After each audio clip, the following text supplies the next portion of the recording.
أعوذ بالله من الشيطان الرجيم بسم الله الرحمن الرحيم.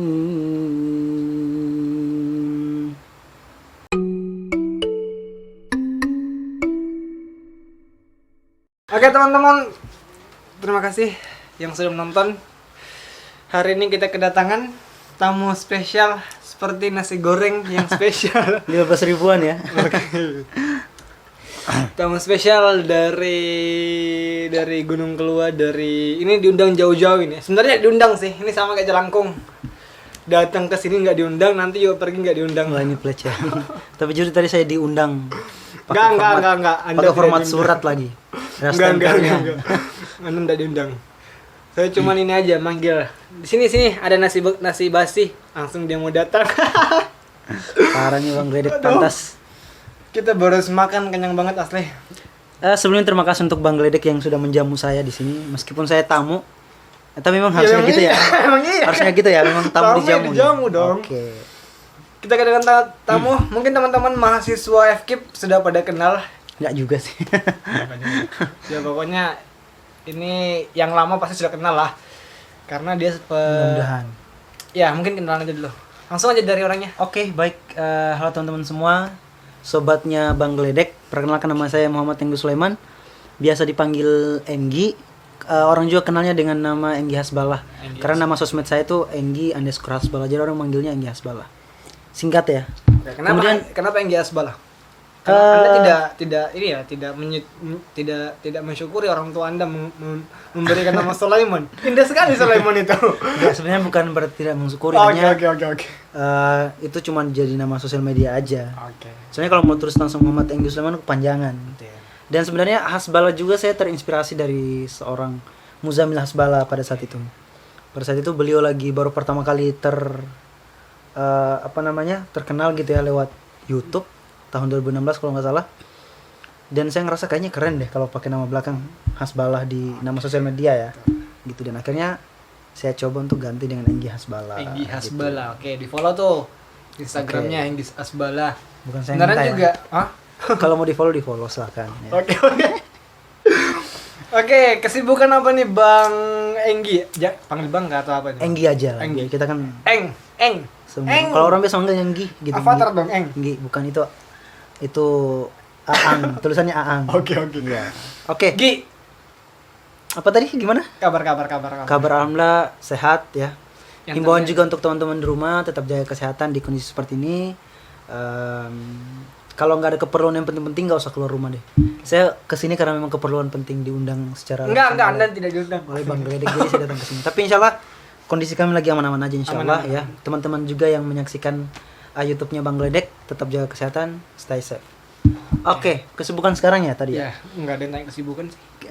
Kesibukan. Oke, kesibukan sekarang kuliah online ya, kuliah nugas. Tugas apa nih Bang? Tugas negara kah? Tugas kuliah. Tugas kuliah, tugas organisasi juga.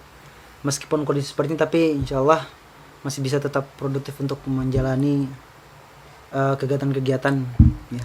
Meskipun nggak bisa secara langsung turun ke lapangan, tapi bisa dialternatifkan lah via online gitu. Koordinasinya juga via online. Gitu sih Bang Gledek. Oke, Gi. Anda saya lihat di akunnya FKIP, Anda ada foto di situ ya? Tertulis kalau Anda ini wakil gubernur. Iya. Anda lihat di mana itu? Itu aku. Alhamdulillah sekarang amanahnya ya di kampus dipercaya menjadi wakil gubernur BEM FKIP. Oke, atau wakil ketua BEM FKIP lah. Iya, gitu. Periode 2020. 21 juga. 2019-2020 sih, karena dilantikin 2019. Kalau 2021-nya enggak pengen. Enggak kayak. Siapa tahu kan 2021 pengen lagi. Kayaknya Bapak yang Oke. Iya. Kalau saya mundur aja dulu. Saya mundur kayak dari kelas. Kan kita pernah jangan dibahas. Oke. Jangan dibahas. Sip. Yang pernah sih sebenarnya. Ini salah satu konten absurdnya Bapak ya. Kita bahas apa ini ya? Enggak, memang gitu. Biar lebih cair aja ya. Oke. Kesibukan Bapak ini ya, kuliah online, tugas online. Iya. Nugas kuliah. Sih. Sekarang semester berapa Bapak ini? Semester 6 Oh iya. Sekarang. Seangkatan ya kita. ya 2017. Hampir menjadi angkatan tua nih. Oke, kita sekarang terkendala ya sama ini PPL sama KKN. Ya masih informasi selanjutnya sih masih ditunggu dari hasil rapat birokrat sih. Anda asal dari mana? Gi. Asal, oh ya, asal saya dari Sulawesi Tenggara teman-teman sekalian bagi yang belum tahu, saya suku asli Buton ya. Tapi ya mungkin belum banyak yang tahu juga, tapi sudah banyak mungkin yang tahu juga sih. Maksud Gimana Anda apa? Maksud Anda apa? Nggak jelas ya. Artinya mungkin belum banyak yang tahu. Saya aslinya suku Buton, Sulawesi Tenggara, Bau-Bau. Kalau mungkin pernah dengar kota Bau-Bau ya. Oke. Ini Ya. Fildan ya? Nah, orang tahu Dandut. Bau-Bau, ya. Orang tuh tahu kota Bau-Bau tuh karena Fildan Wow. di akademi itu ya. Tapi Antum bau ya? Bau. ya itu nama. Oke. Oke. Dari Bau Fildan. Berarti katanya ini orang-orang dari Sulawesi Tenggara itu atau Buton ya tepatnya itu suaranya bagus sih. Karena Bang Galih ini punya teman juga. Bagus suaranya. Tilawah, apalagi tilawah. Oh, pantesan Anda ini penggemarnya Muzammil ya. Karena Anda Sebenarnya relatif sih dibilang bagus-bagus, ada yang semua, saya kira semua daerah juga gitu sih. Oke. Oh iya. Anda ini kan sebenarnya Bang Galih kan pengen jadi pemimpin kan? Gimana sih rasanya itu jadi wakil gubernur BMFK itu? Aduh, ini berat. Kenapa berat? Mana yang diangkat yang mana? Ini kan tanggung jawab ya, Oke. amanah. Jadi kalau menurut saya sih jadi seorang pemimpin itu ya nggak gampang, karena kita memimpin orang banyak, menyatukan banyak pikiran gitu ya, dan itu sangat-sangat susah. Makanya kalau kata Buya Hamka, ya, memimpin itu sama dengan menderita gitu. Berarti yang mau jadi pemimpin siap menderita. Harus siap menderita sebenarnya. Dan saya ngerasa juga Oh, pantesan muka Anda kayak kelihatan banget. ngerasa diamanahkan sebagai wakil gubernur BEM ya cukup luar biasa ya. Artinya sangat berat, dan ya Yang sabar. saya cuma berusaha untuk kemudian totalitas saja melaksanakan tanggung jawab. Mudah-mudahan bisa maksimal sampai di akhir kepengurusan. Amin. Doakan guys, teman-teman. Itu Sobatnya Bang Di Geledek. jidatnya, di punggungnya itu terlihat banget banyak kepercayaan. Ya, mudah-mudahan selalu bisa dipercaya. Iyalah. Ya. Ini Anda ini memang harus punya wanita ini harusnya kayaknya.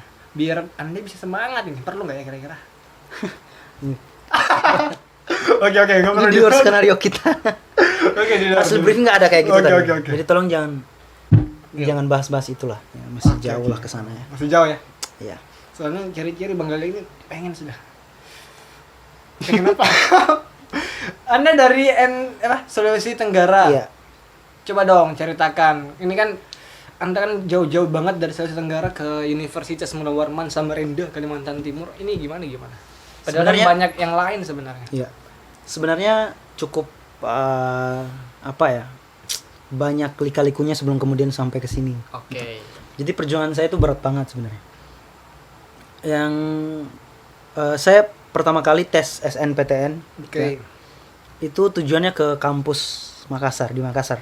Unhas sama UNM gitu ya. Setidaknya kalau nggak kepilih di Unhas, di UNM gitu. Oh, berharap kedua ya. Iya. Karena kan boleh dibilang Unhas ya kampus boleh dibilang Ternama juga. ya lumayan selalu masuk 10 besar di ranking kampus terbaik di Indonesia kan gitu. Dan ternyata qadarullah ya, saya nggak lulus pada saat itu SNPTN. Iya, memang Nggak itu lulus. memang Anda Ternyata ini nggak memang cocok. mungkin jodohnya bukan di sana kali ya. Betul. Kemudian bergulat nih pemikiran saya, kira-kira mau lanjut di mana seperti ya. Lama-lama gitu ya, jelang beberapa waktu setelah pasca pengumuman SNPTN itu, nggak tahu kenapa saya kepikiran aja gitu, kenapa nggak di Samarinda gitu, kenapa nggak di Samarinda aja ya. Boleh bilang kan di sana ya apa ya, gimana ya, artinya mungkin kayaknya bakal lebih mudah kalau misalkan di sana gitu kan. Oke. Akhirnya saya memutuskan untuk kemudian berangkat ke Samarinda untuk tes SBMPTN tuh, masuk kuliah tahun 2017. Itu baru pertama kali Itu saya SB menginjak atau SN? SB. SB. Iya, pas menjelang beberapa bulan sebelum tes SBMPTN. Jadi itu pertama kalinya saya menginjakan kaki di Samarinda. bumi etam ya, Kalimantan, Pulau Kalimantan di Samarinda. Dan luar biasa perjalanan ya, saya naik kapal, perjalanan 2 hari 3 malam. Oh iya, memang benar. 2 hari 3 malam ya, cukup lumayan lah. ya panjang perjalanan.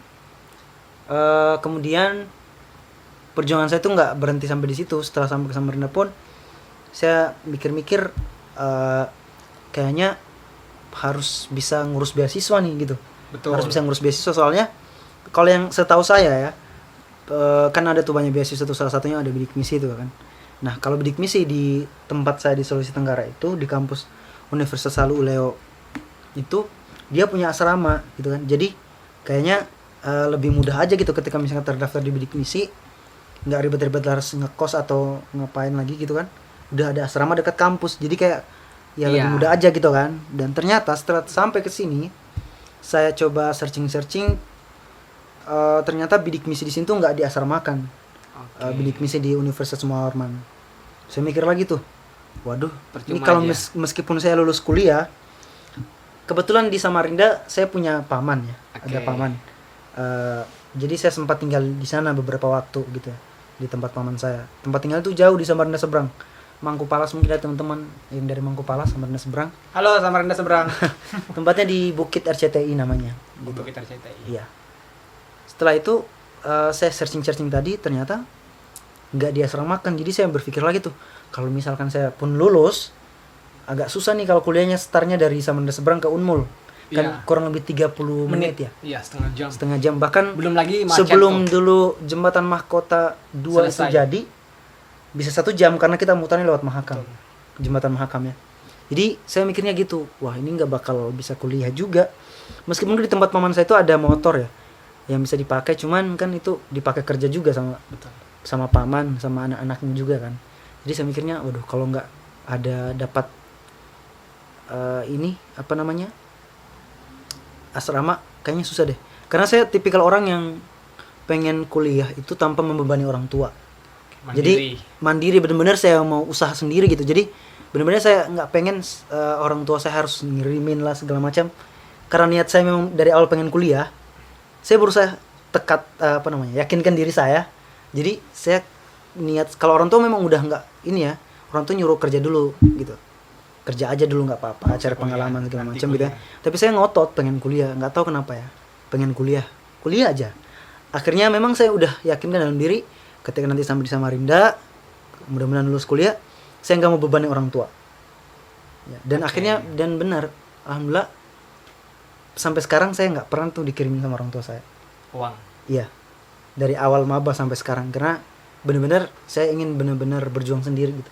Merasakan gimana sih perjuangan yang sesungguhnya. Wah, luar biasa sedih. Ya gitu. Jadi kenapa saya kemudian memutuskan untuk cari beasiswa yang punya asrama pada saat itu. Dan ternyata bidik misi itu nggak diasramakan di Unmul. Saya berpikir lagi tuh, itu jauh sebelum tes SBMPTN ya, sekitar beberapa bulan lagi lah, 2 bulan kalau nggak salah. Jadi saya sudah searching memang tuh, searching kira-kira apa ya, beasiswa apa lagi nih kira-kira. Dan ternyata selang sebulan lagi SBMPTN, saya nemukan link namanya Bestudi Indonesia pada saat itu. Yang salah satu beasiswanya itu Bestudi Ethos yang saya dapatkan sekarang. Orang kenal mungkin di sini Ethos ya, beasiswa Ethos. Alhamdulillahnya ternyata di beasiswa Ethos, Bestudi Ethos itu diasramakan bagi penerima beasiswanya.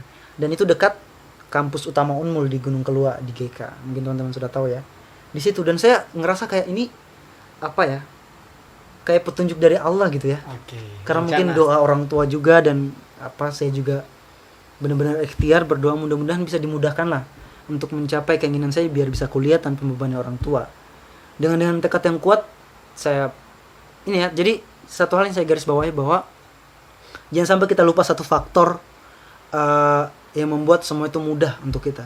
Karena kita berpikir ya, ini saya bisa lulus kuliah atau saya bisa dapat beasiswa karena usaha saya ini, karena saya belajar, karena saya gini-gini. Kadang orang lupa bahwasanya faktor terbesar yang membuat kita bisa mendapatkan itu adalah Allah gitu. Jadi jangan lupa untuk teman-teman selalu melibatkan Allah dalam segala urusan, karena faktor terbesar yang memudahkan kita, yang memberikan petunjuk, yang memberi keringanan kemudian itu Allah gitu. Jadi saya benar-benar sadar mendapatkan pembelajaran berarti juga. Ternyata memang tidak hanya kemudian usaha, tapi yang paling utama sebenarnya doa kayak gitu. Jadi benar-benar saya rasakan sendiri. Kalau teman-teman mungkin saya yakin punya banyak cerita yang sama seperti saya. Jadi perjuangan itu benar-benar gimana ya? Doa itu sampai nangis-nangis gitu. Maksudnya benar-benar minta dimudahkan segala macam.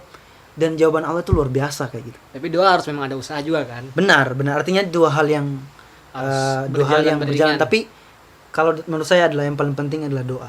Kayak gitu. Nomor satu lah kayak gitu. Dan itu karena saya yakin meskipun memang kita hidup di dunia itu butuh selalu ada proses. Nggak ada yang langsung jatuh gitu kan. Tapi saya yakin ketika Allah bilang kun fayakun, jadi maka jadi. Makanya saya tempatkan doa itu di posisi pertama, yang paling utama kalau menurut saya. Nggak tahu perspektif teman-teman mungkin seperti apa. Oke, akhirnya singkat cerita saya mendapatkan 2 beasiswa itu, bidik misi dan Via Studia Ethos. Dan saya ngerasa ini jawaban Allah kayak gitu atas doa-doa saya dan usaha saya. Alhamdulillah. Tapi jawaban orang-orang kok bisa yang sekaligus 2? Ya, itu sih pertanyaannya. Kenapa kok 2? Jadi saya bersyukur sekali. Dan itu gimana ya? Saya lulusnya di pendidikan geografi ya. Lulus di pendidikan geografi dan kampusnya kan di Gunung Kelua ya. Dan ternyata juga asrama etos itu di dekat kampus utama Unmul. Kayak gitu. Jadi bisa diakses dengan awal-awal kuliah itu saya jalan kaki teman-teman sekalian. Jadi dekat ya gitu dari Pramuka. Kebetulan juga asrama itu pada saat itu di Pramuka. Pramuka kan tinggal jalan aja beberapa menit sampai gitu ke Unmul, ya kan? Gitu. Terus ada yang nanya kok bisa ya? Biasanya kan kalau bidik misi nggak boleh lagi tuh dapat beasiswa lain. Dan saya juga pernah mikir kayak gitu, ternyata setelah saya tanya, memang Via Studia Ethos dan bidik misi ini sudah ada MOU di tahun 2013 atau 2014 kalau nggak salah. Kesepakatan gitu bahwasanya boleh kalau misalkan sudah dapat bidik misi dan juga daftar Via Studia Ethos dengan syarat untuk segi materialnya finansial itu ditunjang dari bidik misi gitu. Jadi kayak pembayaran UKT sama uang saku yang dibayarkan per semester itu kan, ya, per semester. Sama uang saku yang per 6 bulan sekali dicairkan. Kemudian yang etosnya, Via Studia Ethos ini yang menanggung fasilitas kayak asrama, kemudian kayak ada pembinaan. Jadi Ethos tidak menyediakan uang saku? Ya, jadi Ethos kalau bagi penerima bidik misi ya, misalkan dia penerima bidik misi kayak saya nih, terus daftar Ethos double, jadi Ethos nggak menyediakan uang saku lagi. Kalau misalkan dia nggak bidik misi tapi daftar Ethos, uang UKT atau SPP kuliah itu dibayarin dari Ethos, plus dapat uang saku juga. Kayak gitu. Nah, harus pilih salah satu ya. Ya, jadi singkatnya kayak gitu, teman-teman. Ternyata memang perjuangan luar biasa ya gitu. Harus keluar air mata ya gitu ya. Memang saya mungkin teman-teman di luar sana banyak juga yang ngerasain sih perjuangan gimana awal-awal meniti pengen masuk kampus gitu. Dan alhamdulillah bisa sampai seperti sekarang. Ketemu sama teman-teman baru, sampai kenal sama Bang Gledek juga luar biasa. Salah satu konten kreator yang luar biasa. Yang punya pahlawan. Yang punya kampus pahlawan. Ya lanjut aja langsung. Ya gimana? Anda ini kan sudah banyak banget perjuangannya. Pasti sebanding dengan apa yang Anda capai saat ini. Dan saya lihat Anda di sosial media sangat banyak muka Anda terpampang jelas kayak gitu. Nggak banyak juga. Oh iya, sangat sedikit. Ya, sangat sedikit ya. Iya, sangat sedikit. Anda sering terpampang kalau Anda ini punya prestasi. Anda berprestasi nggak? Apa ya, kalau dibilang juga orang yang prestatif enggak juga, soalnya kan kalau orang prestatif itu banyak ya, sudah ada tingkat nasional segala macam. Tapi saya punya beberapa prestasi, meskipun yang belum gimana ya. Saya pernah lebih seringnya sih dominannya di lomba debat ilmiah bahasa Indonesia. Anda gosip ya? Lomba debat ilmiah, enggak gosip. Nah, itu debat tuh tipis. Gosip sama debat tuh beda-beda. Tapi kan kalau debat tuh by data, fakta empiris. Kalau gosip kan banyak hoaxnya, gibah gitu kan. Betul. Gitu. Jadi kan berdebat kan? Gosip tuh berdebat juga loh. Iya. Oke, lanjut. Karena Bapak anak bahasa saya. Lanjut terus tuh. Ya, prestasi saya kebanyakan tuh di bidang debat aja sih. Debat. Dan paling tinggi tuh ya baru juara di tingkat univ aja. Pernah ngikut tingkat regional sekali Kalimantan gitu. Mentok-mentok ya 8 besar gitu. Iyalah, Anda gitu ini memang nggak bisa dapat yang ini karena Anda kecil, soalnya Anda bisa dapat yang besar-besar. Kecil Anda ini. Maksudnya apa? Ya Anda paling sampai 8 besar. Kayaknya Anda emang gak cocok kan nih. Moga Anda ini udah cocok banget. Maksudnya apa? Ya. Aduh, absurd banget. Ya ini Anda punya prestasi banyak, pasti di menuju ke prestasi itu ada wadah-wadah, ya kan? Pasti. Salah satunya organisasi pasti ya. Anda boleh tahu nggak organisasi apa aja yang Anda pernah ikuti sampai akhirnya bisa sekecil ini? Gini ya, mungkin banyak yang ngomong bahwasanya banyak perspektif orang-orang ya, ada yang bilang organisasi itu ginilah, menghambat lah segala macam. Tapi jujur mungkin silakan banyak juga ya data-datanya, silakan dicek-cek banyak pengalaman-pengalaman orang yang mereka lahir dan besar tuh karena banyak nimba ilmu tuh di organisasi kayak gitu. Betul. Jadi banyak ilmu-ilmu baru yang kemudian kita dapatkan tuh di organisasi. Termasuk saya pribadi ya, saya tipikal orang yang mungkin memang sudah agak aktif, orangnya yang aktif dari SMA ya. Tapi kan beda ya, SMA ke peralihan ke dunia kampus itu beda. Iya, betul.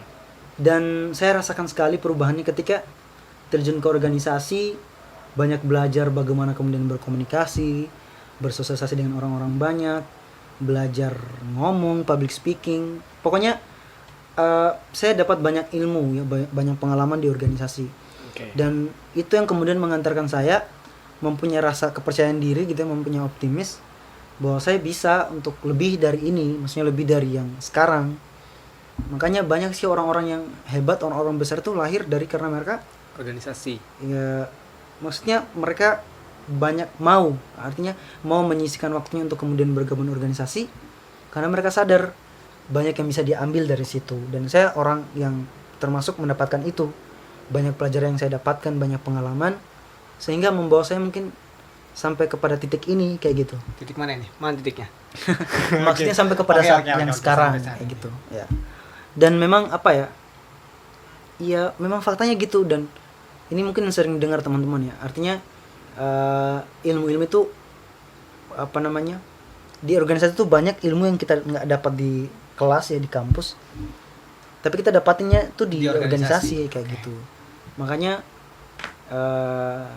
ya tergantung sih memang orang mau milih mau terjun atau gimana. Tapi kalau saya pribadi, saya sudah ngerasakan manfaatnya seperti apa, dan sudah banyak orang-orang besar lahir dari situ. Saya yakin dan percaya bahwasanya Tapi Anda ini kok kecil ya? maksudnya Sudah banyak orang-orang besar yang lahir di situ, tapi Anda ini kecil. itu kan cuma Oke. ini bapaknya Oke, kemarin nilainya lanjut. Lanjut. ya gitu. Artinya saya percaya saya bisa sampai ke titik ini karena itu bergabung juga dengan organisasi dan banyak mendapatkan ilmu dari situ. Oke. Ada teman-teman kan sudah tahu ya organisasi apa aja yang ada di kampus, ada internal eksternal. Kalau Anda ikut Teman-teman apa? bisa lihat yang kira-kira teman-teman apa ya nyaman di situ, silakan. Jadi nggak ada batasan sih. Oke. Ya nggak perlu juga saya sebutin saya ngikut apa aja, Oke, tapi oke, setidaknya oke. kan berbeda orang-orang yang mau masuk di sini karena mereka ada yang ingin mereka dapatkan, mereka mau, mereka nyaman, ya silakan running aja Oke, sip. gitu. Iya, Anda ini kan langsung aja ya. Hmm. Yang saya sebenarnya mengelirik pengen dengar tuh suara Anda, karena Anda ini kan penikmat ini kan. Penikmat apa? Nikmat. Ini apa namanya? Mengidolakan Muzammil. Coba. bukan mengidolakan, maksud terinspirasi aja. Oke, terinspirasi. Oke. Apa nih, apa nih? Ya, Anda coba tilawah dong, 1 ayat atau 2 ayat. Ini kan juga mau bentar lagi Ramadan kan? Betul Ini nggak? dijebak, ini tadi nggak ada di skenario loh itu. Anda Maksudnya antum- gimana nih Pak? Ya, Bapak langsung aja, Pak. Assalamualaikum, Pak. Waduh, mohon maaf ya ini kalau Enggak apa-apa, Pak. Cepet. ini tuh 1 atau 2 ayat yang kah? punya YouTube kok ngegas begini. Oke, Pak. Silakan, Pak. Aduh, mohon maaf ya teman-teman ya. Oke, nggak apa-apa. A'udzu billahi minasy syaithanir rajim.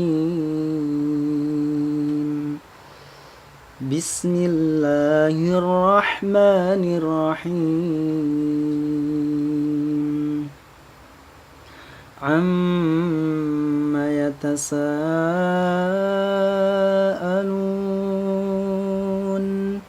'anil naba'il 'azim alladzi hum fihi mukhtalifun. كلا سيعلمون ثم كلا سيعلمون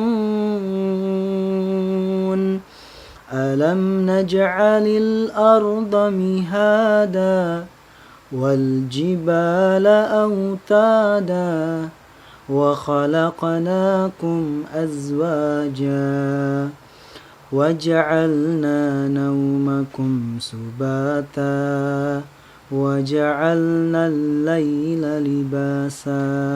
Sadaqallahul-azim. Itu aja mungkin ya, sedikit ya. Mohon maaf. Suara Anda ini lumayan bagus juga ya. Anda Tapi jangan muka Anda semangat. tidak bagus terlihat. Oke. Luar biasa suara Anda. Iya. Anda jangan menghina. Jangan.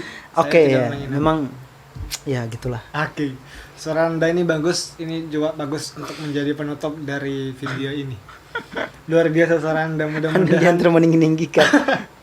mudah-mudahan suara Bang Ledek bisa semerdu suara Anda ini. Waduh. Iya, Bang Ledek. berikanlah. Kalau teman-teman tahu Bang Ledek ini sebenarnya Iya, nggak pernah dibahas. Oke, terima kasih. Terima sebenarnya kasih. dia adalah guru saya. Oke. Jadi ya saya banyak berguru sama beliau. Terima kasih atas. Terima kasih juga atas kedatangan Anda ke sini. Oke. Terima kasih teman-teman yang sudah menonton. Inti dari pembicaraan kita adalah hasil akan bergantung pada usaha-usaha yang kita lakukan. Jangan Lihat lupa bisa doa, dilihat. guys. Jangan lupa doa. Oke, betul tuh. Lihat hasilnya seperti ini. Teman-teman jangan lihat hasilnya begini. Maksudnya juga usaha dia. Maksudnya apa? Usahanya juga kan sampai menuju hasil seperti ini luar biasa.